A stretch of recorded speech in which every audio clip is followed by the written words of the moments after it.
911 location of your emergency. I shot my wife in the temple of her head. I thought I killed her, and I put her in the freezer out in the garage. Well, I checked on her tonight, and she's not dead.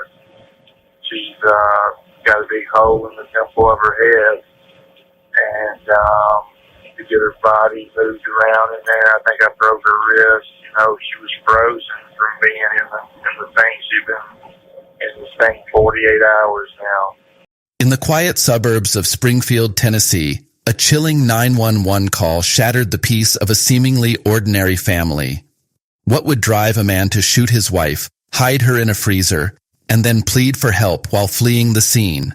This is the haunting story of Joseph and Samantha Parker, a tale of love twisted by desperation, financial ruin, and a tragic unraveling that left a daughter to pick up the pieces. Springfield, Tennessee, a city located in the middle of the state, a little more than half an hour's ride from Nashville. According to the latest census data, it has a population of 18,982, about the seating capacity of Freedom Hall Arena in Kentucky. It's a typical suburb of America, where most residents own their homes, and schools are considered above average. It's an ideal place to raise a family. This is where the Parkers lived, 44-year-old Samantha and her husband, 45-year-old Joseph. They had been married for 12 years, raised a daughter, and were everyday people living everyday life in a quiet suburb in America. That is, until one fall evening, a verbal disagreement somehow escalated into a multi-state manhunt involving the Tennessee Bureau of Investigation and the U.S. Marshals. Samantha Klaus Parker was born on August 16, 1970, in Galion, Ohio, the daughter of David and Peggy Ann. She attended Greenbrier High School and worked at the Baker's Market convenience store for several years.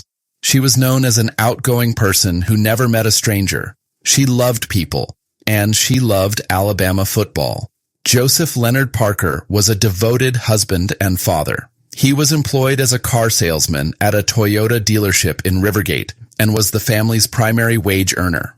He was known around the neighborhood to be a very rigid but mellow man who mainly kept to himself.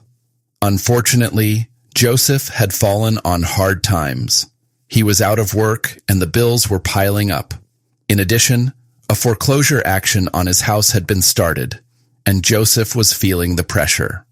Then, on Friday, November 7th, 2014, at approximately 2:45 a.m., Joseph dialed 911.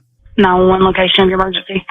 Yeah, Springfield, Tennessee. It's right behind Oakland Farms. Okay, what's going on? All right, this is what's happened. Been married 12 years. On the 4th, which would have been 2 nights ago at 4 a.m., I shot my wife in the temple of her head. This detail, combined with the man's oddly calm demeanor, are already eerie enough, but it's what the man says next that is truly terrifying.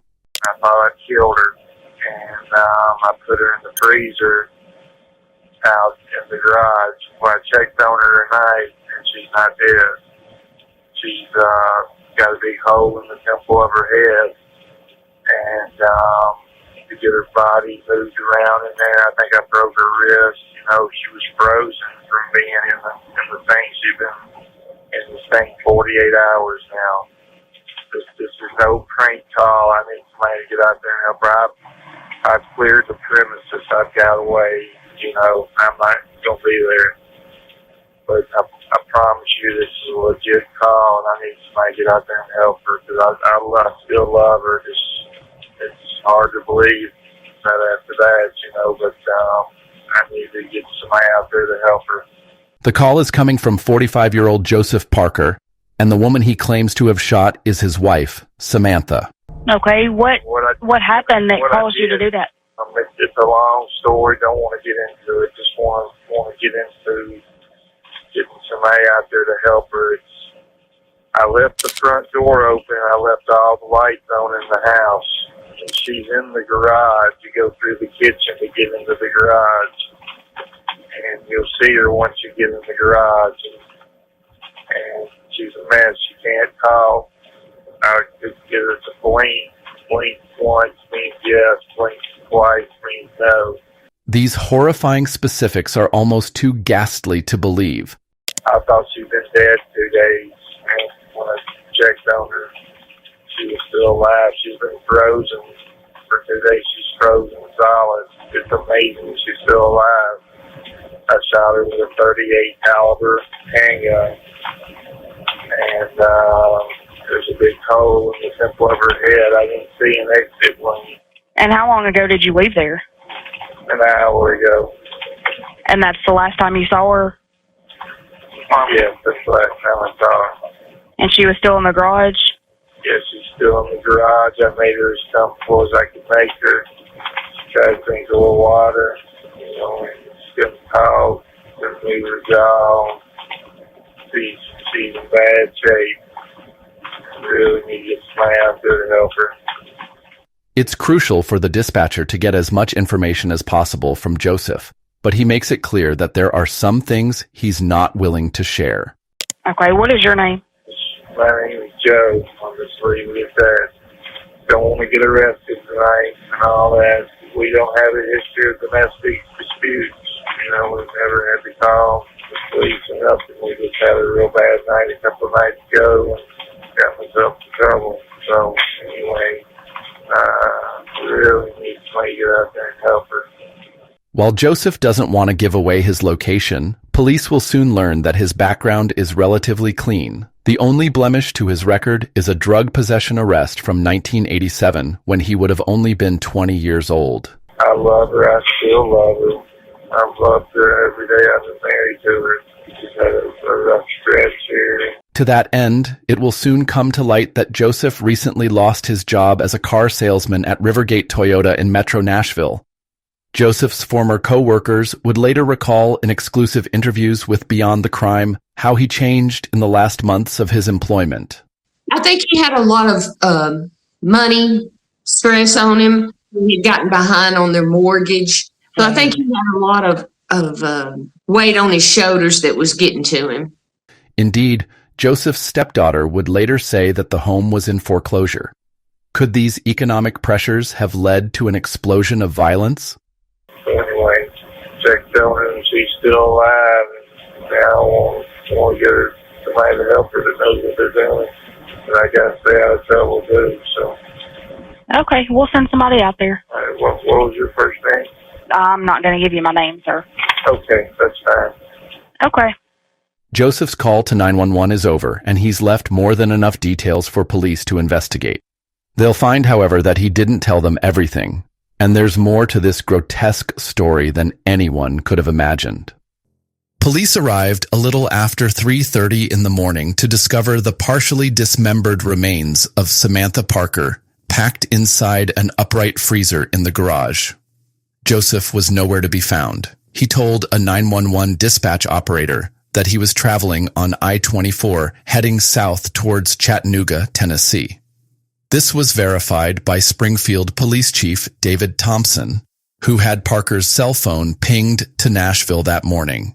A few hours later, police issued an arrest warrant charging Joseph with Samantha's murder.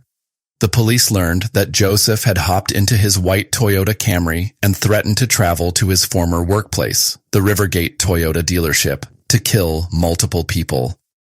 Apparently, Joseph felt there was unfinished business there. He was armed, dangerous, and had little left to lose. The case was escalated to the Tennessee Bureau of Investigation, who immediately added Parker to Tennessee's top 10 most wanted list. They enlisted the aid of the U.S. Marshals as well. According to sources, police set up command at the Rivergate Toyota dealership in anticipation of Parker's arrival. As a search helicopter flew overhead, Metro Nashville police spotted Parker's car at 3:24 p.m. at the 120-mile marker and began to track it. However, they did not immediately engage in open pursuit.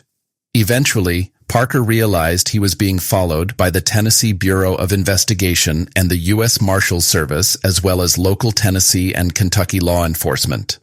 The walls were closing in on Parker. Then, at 4:19 p.m., according to Springfield Police Chief Thompson, Joseph Parker pulled over around mile marker 7 on Highway 165 in Kentucky. However, before officers could apprehend him, Parker died from a self-inflicted gunshot wound. Following the shooting, police continued the investigation into the circumstances surrounding the deaths of the Parkers. The Kentucky State Police investigated Joseph Parker's death, and the Springfield Police Department examined the details surrounding Samantha Parker's death. On Monday, November 10th, authorities were waiting on an autopsy on Samantha and toxicology results on Joseph. Detective Burnett, the lead investigator, stated, "I don't know if we're going to be able to determine when he killed her exactly." He confirmed that Samantha Parker had been shot in the head, but said he wasn't sure where she was killed. "I'm not sure at this point whether we'll be able to determine how long she'd been in the freezer," he added. Detective Burnett described the couple's home as very clean. It was immaculate, not a speck of dust, spotless. It was real estate clean. The case was closed in 2014, with neither the autopsy nor the toxicology report being made public.